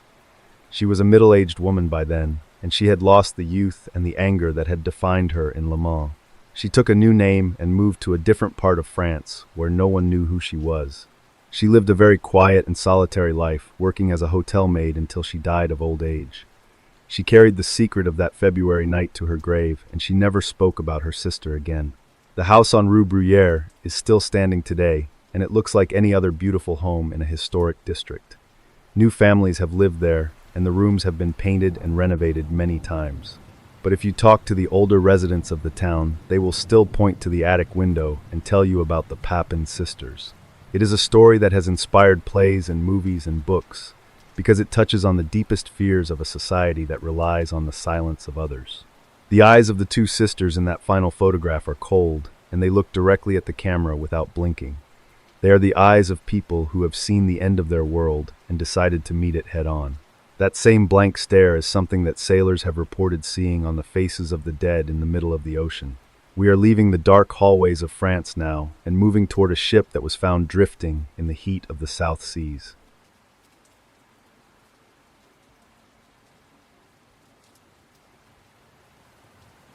It was a very hot afternoon in October 1928 at the Port of Santos in Brazil. The docks were crowded with people, and the air was filled with the sound of steam whistles and shouting men. Giuseppe Pistone stood among the piles of luggage, waiting for a ship that was headed for Italy. He was a small man who kept his eyes down, and he moved with a nervous energy that made the porters look at him twice as they worked to load the massive ocean liner. A heavy trunk was being lifted onto a wooden cart when it slipped from the hands of a worker. The suitcase hit the floor of the pier with a wet and heavy sound that echoed under the high roof of the warehouse. Immediately, a dark and thick red liquid began to seep through the leather cracks and pool on the old wood. The smell that rose up from the floor was so strong that two men had to step back and cover their faces. It was a smell that everyone on the docks knew, but never wanted to find. Maria Mercedes Pistone was a young woman who had come to South America with big dreams. She was beautiful and full of life, and she always had a kind word for the people in her neighborhood. She had married Giuseppe in Italy, and they had moved to Brazil to start a new business. People who knew her said she was a gentle soul who loved her home and her husband. She spent her days fixing up their small apartment and making plans for a future that seemed to be very bright and full of hope. Giuseppe was a man who felt things very deeply, but he did not always share his thoughts with others. He worked hard to provide for Maria, but he was also a very suspicious person. He would watch the way men looked at his wife when they walked down the street together in the evenings. He became convinced that she was unhappy with their life and that she was looking for a way to leave him. His love for her was real, but it was twisted by a fear that he could not control or explain to anyone. One morning in late September, the neighbors noticed that the Pistone apartment was very quiet. When they asked Giuseppe where Maria was, he looked away and said that she had gone back to Italy with another man. He claimed she had left him a letter saying she was never coming back. But as the days went by, the neighbors noticed that her favorite dresses were still hanging on the line, and the scent of her rose perfume was still heavy in the air of the hallway, as if she were still there. Back at the harbor, the police were called to open the leaking suitcase. They had to use a crowbar to snap the locks because they were stuck tight. When the lid finally popped open, the officers found the body of a woman who had been cut into several pieces and wrapped in old newspapers and clothes. The face was distorted, but there was no doubt about who it was. Maria had never left for Italy with a lover. She had been packed into a trunk by her own husband, who stood nearby in total silence. Giuseppe was arrested at the scene and taken to the station for questioning. He did not deny what he had done for very long. He told the detectives that he had killed Maria because of his honor. He showed them a letter that he said he found in her drawer that proved she was being unfaithful. But when the police looked at the handwriting, they realized that it was a fake. Giuseppe had written the letter himself to give him a reason to do the thing he had already planned to do in the dark. The temperature in Santos during October of 1928 was incredibly high, and the humidity was near 100%. This kind of intense tropical heat causes a human body to break down much faster than it would in a cooler place. This natural process is what created the pressure inside the suitcase and forced the fluid out through the seams. If the weather had been just a little bit cooler, the trunk might have made it all the way to the ship without anyone noticing the smell. The medical report showed that Maria had been strangled before she was dismembered. Giuseppe had used a piece of wire to end her life while she was sleeping in their bed. Then he spent several hours using a common kitchen knife to take her apart so she would fit into the small space of the luggage. He was a man who worked with tools, and he had used his skills to do a job that was as cold as it was horrific. He thought he could hide his crime by taking the body back to his home sea. Giuseppe believed that if he could get the suitcase onto the ship, he would be safe. He had a plan to throw the trunk overboard once the vessel reached the middle of the Atlantic Ocean. He told the police that he thought the laws of Brazil would not apply once he was in international waters. He believed that the ocean would wash away his guilt, and that he could return to his hometown in Italy as a widower who had lost his wife to a tragic accident during their long and difficult journey. A large crowd of dock workers and travelers gathered around the police station as the news spread through the city. People were screaming for justice, and they wanted to get their hands on Giuseppe. The police had to form a line to keep the mob back as they moved the killer to a secure cell. There was a deep sense of anger in the city because Maria had been so well liked. The idea of a husband doing such a thing to his wife was more than the people of Sao Paulo could stand to hear. The trial moved very quickly, and the evidence against Giuseppe was overwhelming. The fake letter and the bloody tools from his kitchen were presented to the jury. He was found guilty of murder and given a sentence of 31 years in prison. This was one of the harshest sentences ever given out in Brazil at that time. Giuseppe spent the rest of his life behind bars, thinking about the suitcase and the woman he had tried to carry across the world in small and bloody pieces. Maria was buried in a cemetery in Sao Paulo, and her grave became a place of pilgrimage for many women. They would bring flowers and candles to honor the memory of a wife who had been treated so cruelly. Even today, people still tell the story of the crime de mala, and they talk about the ghost of a woman who wanders the docks of Santos looking for her life. The suitcase itself was kept in a museum for many years as a reminder of a darkness that can hide inside a normal home. You can feel the heavy weight of the suitcase pulling down on your arms, and your fingers are slick with sweat as you try to keep your grip on the handle. The wood of the pier feels hot under your boots, and the sound of the ocean is a low roar that never stops. There is a smell of rotting fish and engine oil that hangs in the air and mixes with something much worse. It is a moment of pressure where the truth is about to be forced out of the box and into the bright light of the sun. The metallic scent of blood and the heat of the Brazilian harbor stay with you as we leave the docks of Santos behind. We are moving away from the land and out into the deep waters of the South Seas. The danger there was not packed in a piece of luggage, but it was found on the deck of a ship that was drifting in total silence. Instead of the smell of a harbor, the air was filled with the scent of sulfur, and a fear that made the eyes of every man stay wide open to the sun.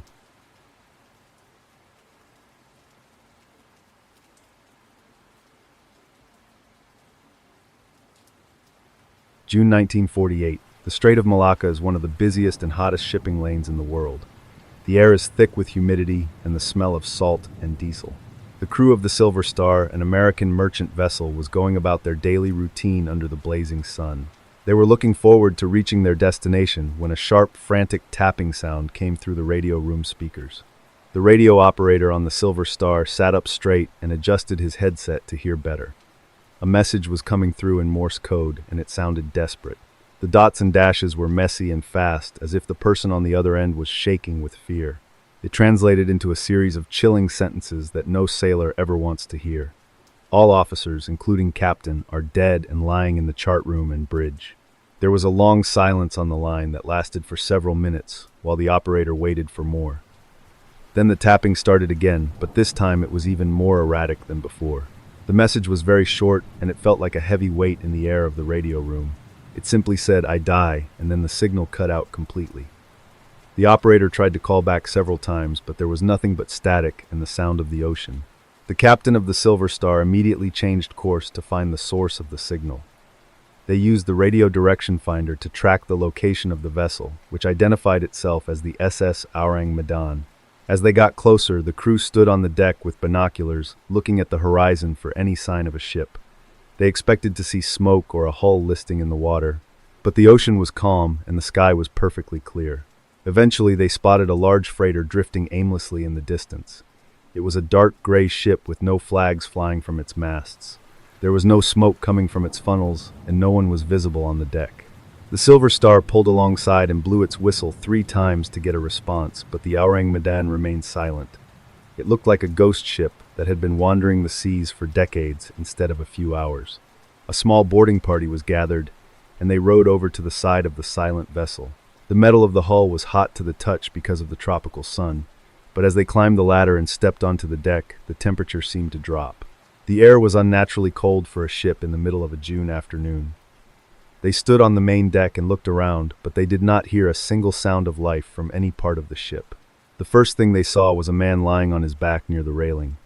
His skin was a strange pale color, and his eyes were wide open, staring directly up at the sun without blinking. His mouth was open as if he were trying to scream, but no sound came out. Most terrifying of all were his arms, which were raised into the air with his fingers curled like claws. It looked like he was trying to push away a monster that only he could see. They moved further onto the ship and found more bodies scattered across the deck.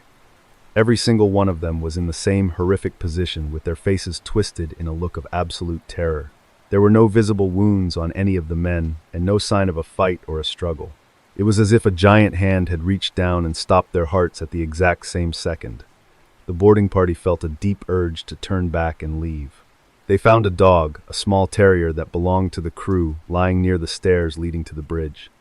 The animal was also dead, and its teeth were bared in a snarl towards something in the empty air. Its body was stiff and cold, just like the men on the deck. There were no signs of poison or injury on the animal either. The silence on the ship was so heavy that the boarding party could hear the sound of their own nervous breathing. The team climbed the stairs to the bridge and found the captain exactly where the radio message said he would be. He was slumped over the wheel with his eyes fixed on the horizon and his fingers gripped tight around the wood. The officers were lying on the floor of the chart room with their maps still spread out on the table. They looked like they had been hit by a sudden force of fear that they could not escape or even understand. They finally reached the radio room and found the man who had sent the final message. He was still sitting in his chair with his hand resting on the telegraph key. His face was the same mask of horror as all the others, and his eyes were bulging out of his head. He had died in the middle of a sentence, with his finger still poised to send one last dot or dash. The room was freezing cold, and it smelled faintly of something chemical. The boarding party went down into the engine room to see if they could find any survivors or a reason for the deaths. The air in the lower decks was even colder, and the darkness was thick. They found the engineers and the stokers lying near the boilers, with their shovels still in their hands. The machinery was silent, and the fires were out, but there was no sign of a mechanical failure or an explosion that could explain the tragedy. During this time in 1948, many ships were carrying secret cargoes left over from the war. There is a specific chemical reaction that can occur when certain types of industrial acids come into contact with seawater. This reaction creates a cloud of gas that is completely invisible and odorless, but can cause a person to lose consciousness in seconds. It also causes the muscles to freeze in whatever position they were in at the time. The boarding party decided they had seen enough, and they prepared to tow the Ourang Medan back to port. They tied a heavy rope to the bow of the ghost ship and returned to the Silver Star. But just as they were about to start the engines, a thick plume of black smoke began to rise from the hold of the Ourang Medan. The fire was growing fast, and it was deep inside the hull, where the boarding party had not dared to go earlier. The captain of the Silver Star ordered the tow line to be cut immediately, because he was afraid the other ship would explode. The rope snapped, and the Ourang Medan drifted away as the flames spread across the deck. Within minutes, a massive explosion ripped the vessel apart and sent a wall of fire high into the sky. The ship tilted to one side and sank beneath the waves, taking all the bodies and all the evidence down to the bottom of the ocean. After the ship was gone, the crew of the Silver Star stood in silence and watched the spot where it had been.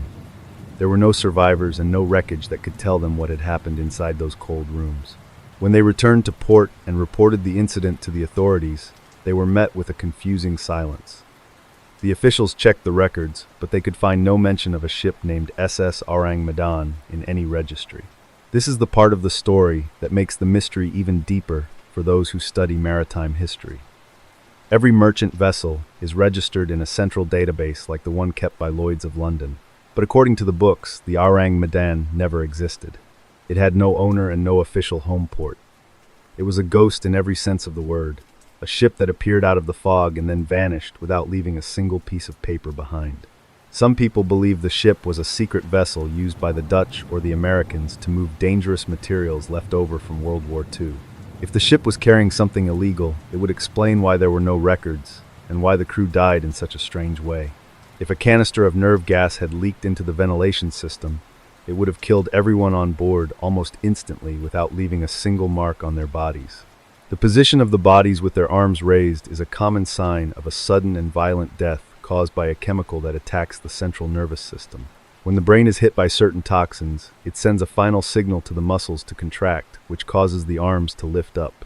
This is a physical reaction that has nothing to do with what the person is thinking or seeing. But to the men who boarded the ship, it looked like a scene from hell. The fire and the explosion also fit the theory of a chemical leak. Certain substances like potassium cyanide or nitroglycerin become extremely unstable when they are exposed to the heat and the moisture of a tropical climate.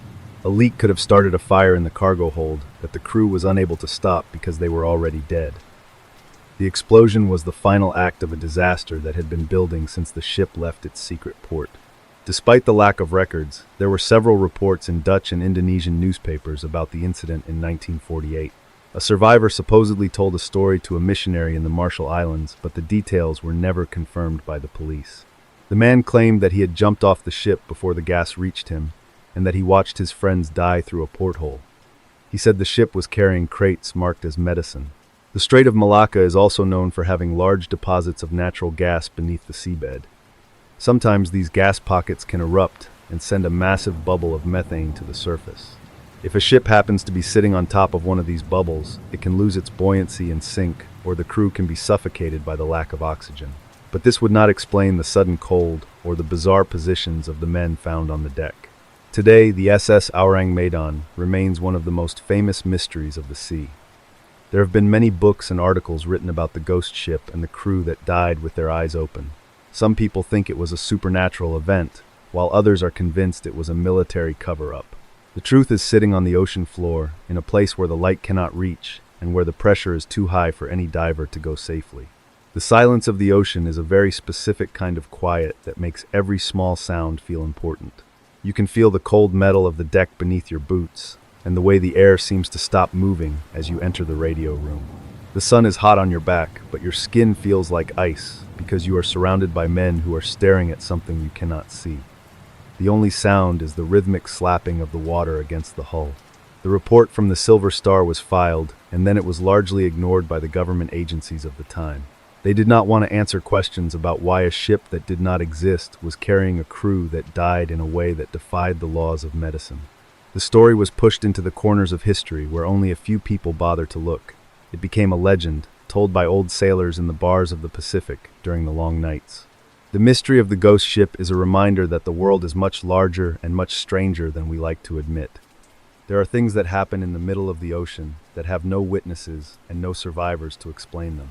The men of the Ourang Medan took their secrets with them to the bottom of the sea, and they left behind only a few lines of Morse code.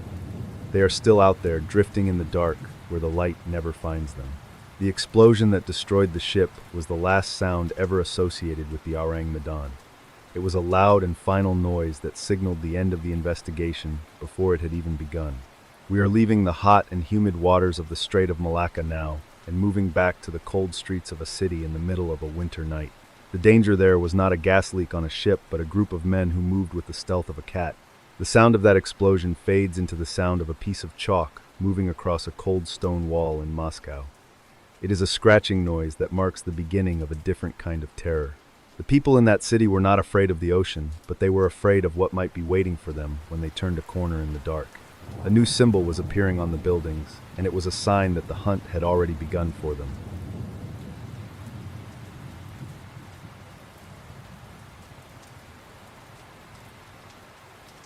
Moscow in 1945 was a city of long shadows and empty stomachs.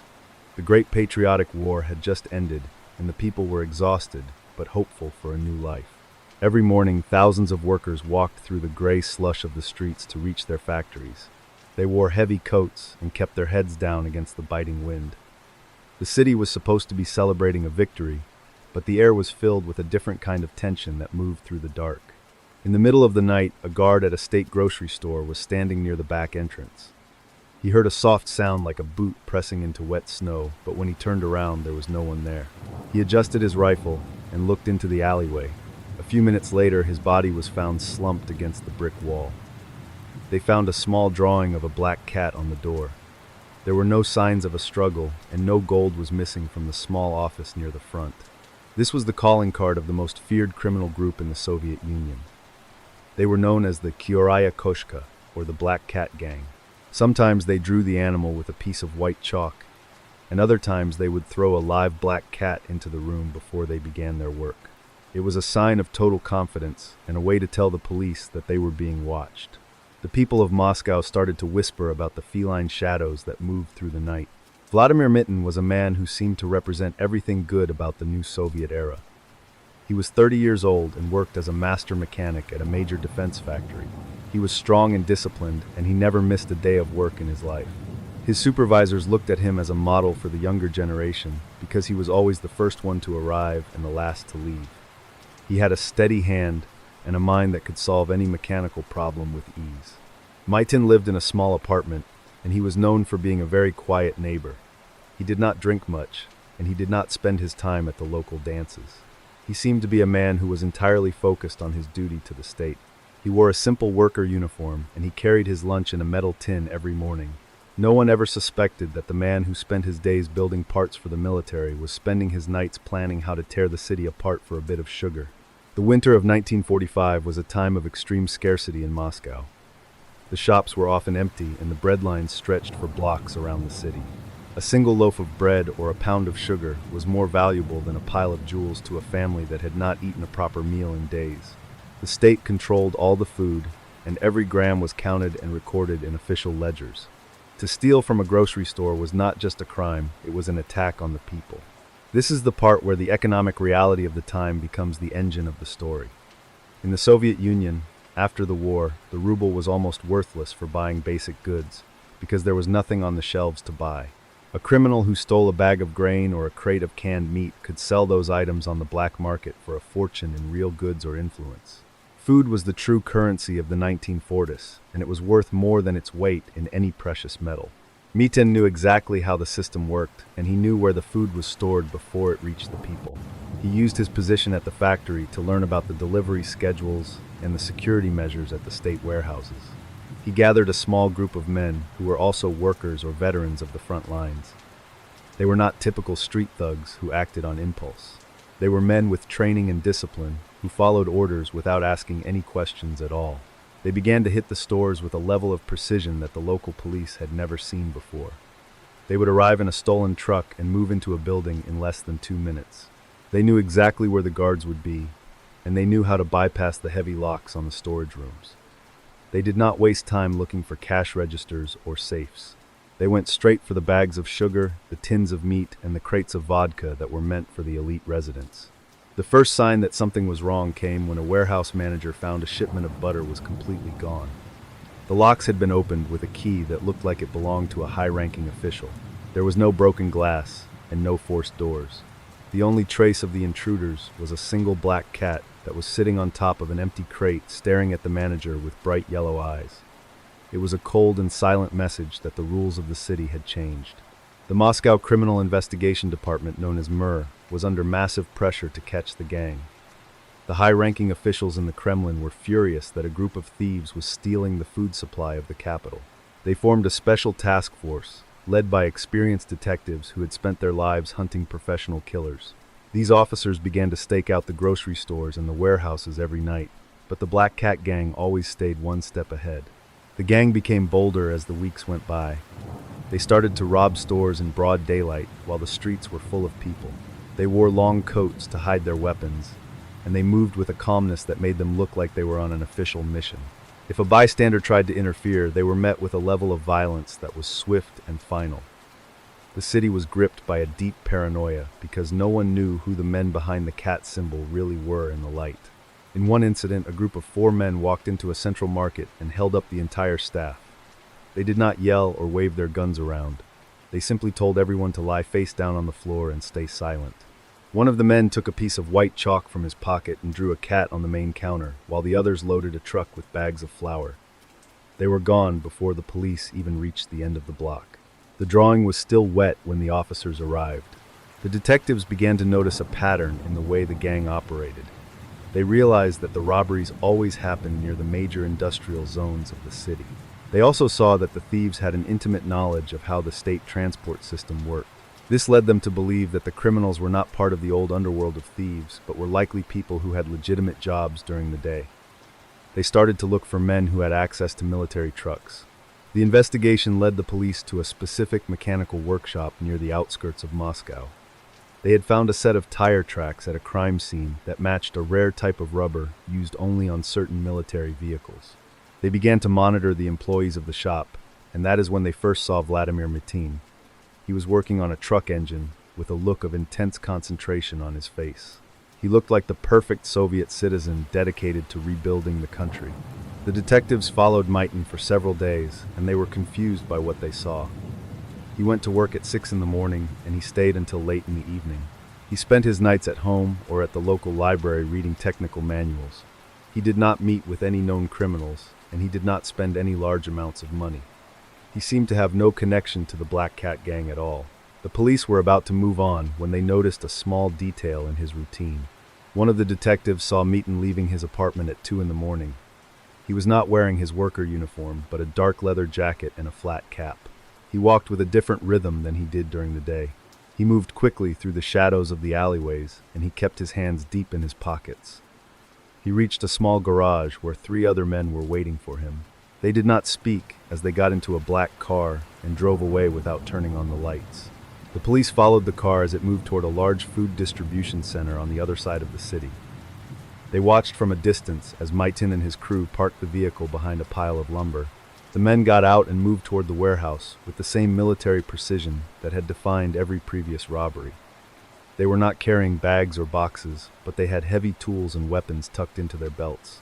They were ready to take whatever they wanted. The sound of your boots on the frozen mud of the alleyway is a sharp and dry crunch that seems to echo against the brick walls of the empty street. You pull the piece of chalk from your pocket, and you can feel the dry dust on your fingertips as you press it against the rough stone of the building.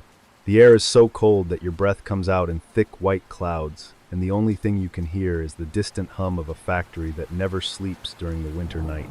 The police moved in just as the gang was loading the last of the crates into their car. It was a chaotic scene of shouting and gunfire that broke the silence of the night. Medan did not panic. He pulled a pistol from his coat and began to fire at the officers with a steady hand. He used the car as cover, and he directed his men like they were in the middle of a battlefield. He was a man who was prepared to die for the life he had built in the shadows of the broken city. After a long standoff, the gang was cornered in a small courtyard. One by one, the men were forced to drop their weapons and put their hands in the air. When the detectives pulled the mask off the leader, they were shocked to see the face of the model worker from the defense factory. Medan looked at the officers with a cold and empty stare. He did not ask for mercy, and he did not try to explain why he had done it. He simply stood there in the snow and waited for the end. The search of Medan's apartment revealed the extent of his double life. Behind a false wall in the kitchen, they found a large stash of stolen goods and a collection of weapons. They also found a notebook where he had kept a detailed record of every robbery they had committed. He had listed the names of the stores, the items they took, and the names of the men who were with him. He was a man who kept his crimes as organized as his workbench at the factory during the day. The trial of the Black Cat gang was held behind closed doors. The Soviet government did not want the public to know that a group of model workers had been responsible for the terror that had gripped the city. Medan and his men were found guilty of banditry and treason against the state. They were sentenced to the highest measure of punishment, which was execution by firing squad. The sentence was carried out within 48 hours of the final verdict in a basement room. The news of the execution was published as a small notice in the back of the city newspapers. It did not mention the cat symbol or the military precision of the gang. It simply stated that a group of dangerous criminals had been caught and punished for their crimes against the people. The drawings on the walls were scrubbed away, and the black cats were removed from the alleys. The city of Moscow went back to its daily routine of work under the watchful eye of the state. Vladimir Medan remains a figure of fascination for those who study the history of Russian crime. He was a man who lived 2 completely different lives at the same time, and he excelled at both of them. He was a hero of labor during the day and a phantom of the night who held a city in fear. His story shows how the pressure of a difficult time can turn a disciplined man into a predator who uses his skills to survive in a world where everything has been taken away. The legend of the Black Cat Gang grew over the years, and it became the inspiration for one of the most famous detective stories in Russia. The book and the television show called The Meeting Place Cannot Be Changed brought the story of the cat symbol to a new generation. People still use the name of the gang to describe a group of criminals who are too clever to be caught by the usual means. The symbol of the cat has become a part of the folklore of the city. The grocery stores and the warehouses of Moscow are now bright and filled with plenty, but the history of the 1940s is still etched into the old buildings. If you look closely at the brickwork in certain parts of the city, you can still find the faint traces of where a piece of chalk was used to mark a door. It is a reminder of a time when the person standing next to you at a factory bench might have been a different person entirely once the sun went down. The cold air of a Moscow winter is a sharp reminder of how quickly the world can change when the lights go out. A person can go from being a hero to a ghost in a single night. We are leaving the gray streets of the Soviet capital now and moving across the sea to a quiet wood in England. The danger there was not a gang of thieves with a chalk drawing, but a woman who was found inside a tree and a question that has been written on the walls for decades. The scratching of the chalk on the wall in Moscow sounds exactly like the scratching of a pencil on a brick wall in Worcestershire. It is a small sound that carries a lot of weight across the years. The person who wrote the question in England was also hiding in the shadows, just like the men of the Black Cat Gang. We are going to find out what happens when a body is discovered in a place where it was never meant to be seen by the eyes of the living.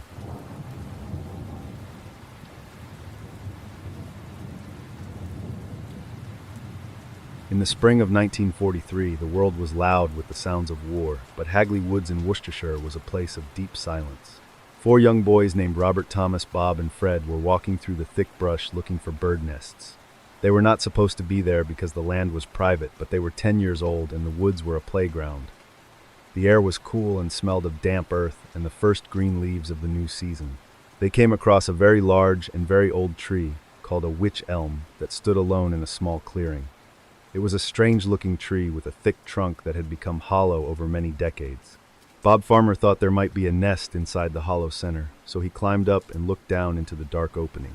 He expected to see some eggs or a small bird, but instead he saw a pair of empty eye sockets staring back at him from the shadows of the wood. The boy screamed and scrambled down the tree as fast as he could. His friends were confused, but when they looked for themselves, they saw the same thing. Inside the hollow trunk was a human skull with a few tufts of hair still attached to the bone. There were some teeth missing, and the mouth was open in a silent yawn. The boys were terrified because they were trespassing, and they did not want to get in trouble with the landowner or the police for being in the woods. The 4 of them made a pact to tell no one about what they had found in the tree. They walked back to their homes in silence and tried to act like it was a normal afternoon. But the image of the skull in the dark wood was not something that a 10-year-old boy could easily forget. Fred Payne was the youngest, and he could not stop thinking about the hollow hovels of the eyes. After a few days, he told his father about the tree, and the father called the local police station.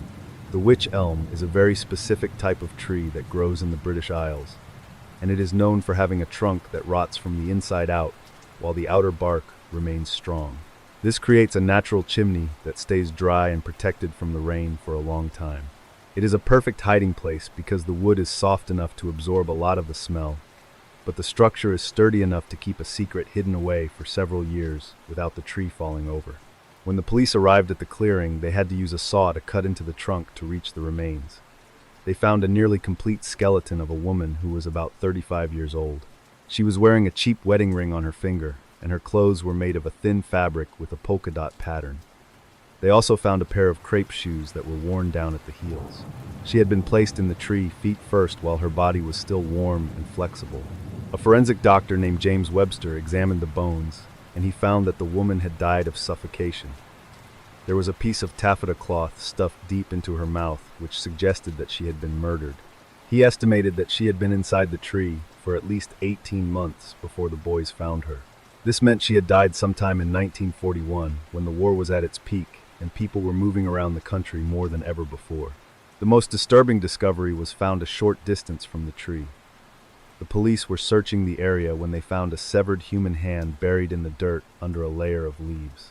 It belonged to the same woman, but it had been removed at the wrist. This led some people to believe that the murder was part of a ritual. In old folklore, a severed hand is called a hand of glory, and it was thought to give a person special powers if they used it in a specific way. You can feel the rough and dry bark of the tree pressing against your palms as you lean over to look into the darkness. The smell inside is a thick mix of old wood and the scent of earth that has never seen the sun. It is a very tight space where the air does not move, and you can hear the sound of your own heart beating against your ribs. The darkness in the trunk is absolute, and it feels like the tree is trying to swallow the light from the forest and keep it.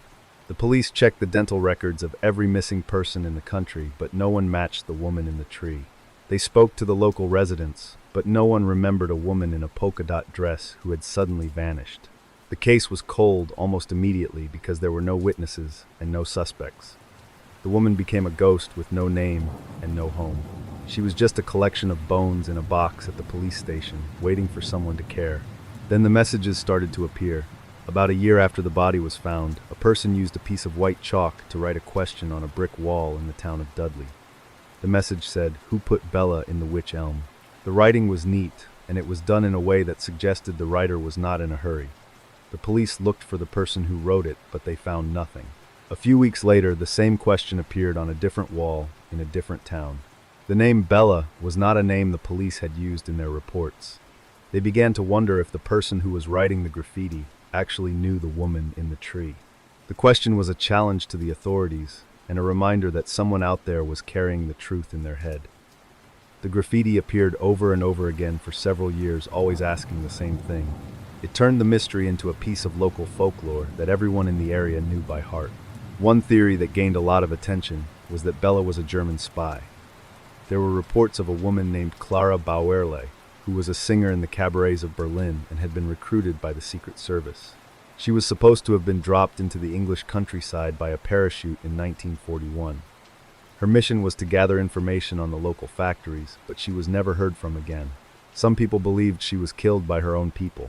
Another lead came from a man who said he had heard a story about a woman who was involved in a spy ring in the Midlands. He claimed that the woman had been killed because she knew too much about a plan to sabotage the munitions plants. She was supposedly put into the tree to keep her from being found by the police. The investigators looked into this story, but they could not find any evidence of a spy ring operating in Hagley Woods during the years of the war. The investigation took a strange turn when the skull of the woman disappeared.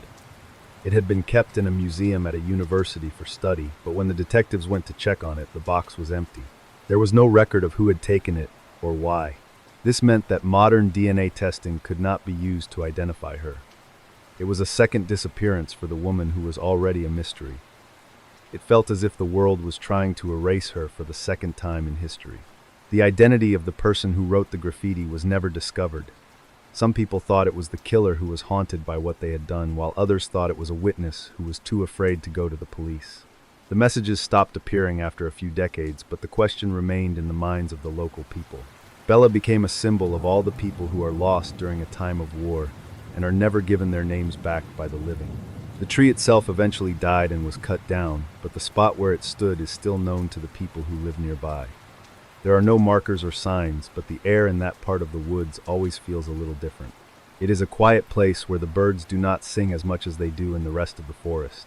The story of the woman in the Wych Elm is a reminder that some secrets are kept by the earth and are only revealed when we are not looking. Today the case is still officially open, but there is no one left alive who could give the police a new lead. The files are thin and the photographs are fading into a light gray color. Bella is still waiting for her real name and for the person who put her in the tree to explain why she was left in the dark. She is a part of the landscape now, a piece of the history of Worcestershire that will never be fully understood by the people who walk through the woods. The story of the woman in the tree is something that stays with you long after you leave the woods. It is a story about how a person can be completely removed from the world and how a name can be turned into a question. We look at the trees and we see them as ancient and solid, but we do not often think about what they might be holding inside their hollow centers. The Wych Elm kept its secret for 2 years, and it might have kept it forever if not for the boys. There is a strange kind of comfort in the fact that the boys found her. Even if she was never identified, she was at least taken out of the dark and brought back into the light of the day. She was given a grave, and she was given a name, even if it was a name that someone else chose for her. The question on the wall is a sign that she was not entirely forgotten by the world. Someone somewhere knew who she was, and they wanted the rest of us to keep asking. As you sit here in the quiet of the night, it is easy to think about all the things that are hidden just out of sight. We walk past old trees and empty buildings every day, and we never know what might be waiting inside them. The world is full of stories that have no ending and people who have no names. We are all just passing through, and we hope that if we ever get lost, there will be someone who cares enough to write our names on a wall in the dark. The forest has a way of swallowing things and turning them into part of the soil. A dress with polka dots and a cheap wedding ring are all that is left of a life that was once full of plans and memories. We try to piece it back together with our theories and our questions, but the truth is usually much simpler and much sadder than a spy movie. It is usually just a matter of a person being in the wrong place at the wrong time and meeting someone with a dark heart. The question of who put Bella in the tree is still there, and it will likely never be answered in a way that satisfies the mind. But perhaps the answer is not as important as the act of asking. By keeping her story alive, we are making sure that she is still a part of our world. We are refusing to let her be completely erased by the silence of the woods. She is our Bella, and she belongs to the history of the dark places where the sun does not reach. When we think about the people we have lost, we often focus on the big events and the famous names. But the most haunting stories are the ones about the people who were small and quiet. They are the ones who lived their lives in the corners of society and then disappeared without a trace. They are the people who are found in trees or under the sand or in the back of a ship. They are the ones who remind us of our own fragility and our own secrets. The silence of the Wych Elm is the same silence that we find at the end of every story that has no conclusion. It is a heavy and thick kind of quiet that invites us to fill it with our own thoughts and our own fears. We want to believe that there is a reason for everything, but sometimes there is just a hollow space where a person used to be. We have to learn to live with the questions and the names that are written in chalk on a brick wall. The boy who looked into that tree 80 years ago is an old man now, or he is gone himself. He took that image of the skull to his grave, and he probably wondered about it every time he saw a hollow tree in a field. He was the one who opened the door to a mystery that has no key. He was a witness to a moment that changed the way a whole town looked at the woods. He was the start of a story that will never really be finished. We are all just looking for a way to be seen and to be known by the people around us. We want our names to mean something, and we want our lives to leave a mark that does not wash away with the rain. The woman in the tree did not get to choose how she was remembered, but she became a part of a legend that is more powerful than any name in a phone book. She is a reminder that we are all connected by the things we do not know. The woods in England are still there, and the rain still falls on the damp earth of Worcestershire. The trees grow and they rot, and they wait for the next person to walk through the brush and find something that has been hidden for a long time. The world keeps turning, and the questions keep appearing on the walls. We are just the ones who are listening to the echoes of the past and trying to make sense of the silence that follows the final word. The story of Bella is a gift of mystery to a world that thinks it has solved everything with its machines and its science. It is a reminder that there are still places where the light does not go and where the truth is not for sale. We can look at the bones and we can check the records, but we will never know the feeling of the taffeta cloth or the reason for the severed hand. Those are things that belong only to her and to the person who stood in the clearing. We have spent this night walking through the dark hallways of history and looking at the faces of people who were lost in the shadows. From the frozen farms of Germany to the quiet woods of England, we have seen how a life can be turned into a puzzle. These are stories that do not have happy endings, but they are stories that are worth telling because they are true. They are a record of the human experience in all its beauty and all its terror.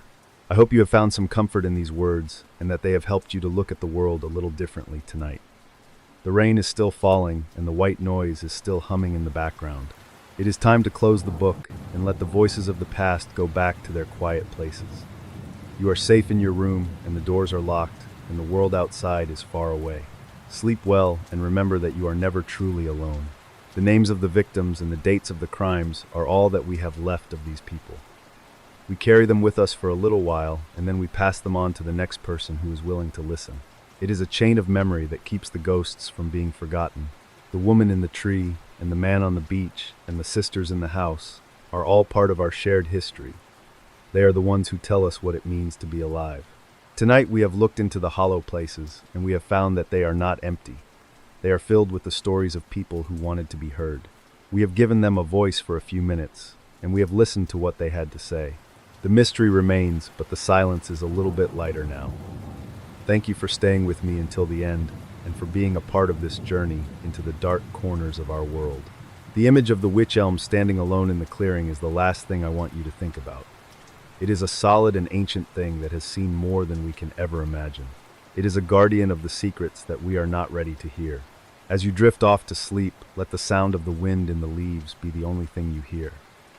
The world is a strange place, but it is also a place that has a way of taking care of its own.